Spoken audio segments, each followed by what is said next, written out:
100, 151, 200, 250, 300.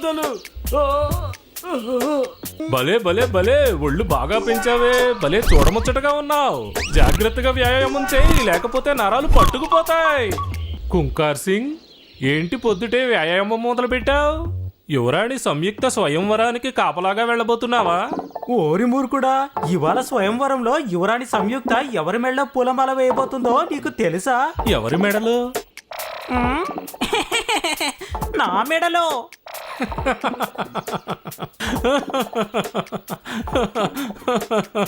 నోర్మోయ్, ఎందుకు నవ్వుతావు? నువ్వు దురాశపరుడివి, కలలు కంటున్నావా? అంతమంది యువరాజుల్ని వదిలిపెట్టి యువరాణి సంయుక్త నీ మెడలో పూలమాల ఎందుకు వేస్తుంది? చెప్తే నన్ను నేను పొగుడుకుంటున్నట్టు ఉంటుంది, కానీ నీకు ఒక విషయం చెప్తే నువ్వు ఆశ్చర్యపోతావు. అదేంటో చెప్పనా?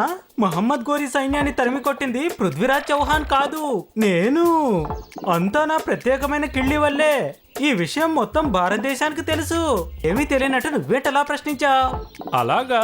నువ్వు నిజంగా బలవంతుడివే అయితే దీన్ని పైకెత్తు చూద్దాం. కుంకార్ సింగ్ ని ఇంత చిన్న దుంగనెత్తమని అడుగుతావా? దీనికి బదులుగా ఏదైనా పెద్దదాన్ని ఎత్తమని చెప్పొచ్చు కదా.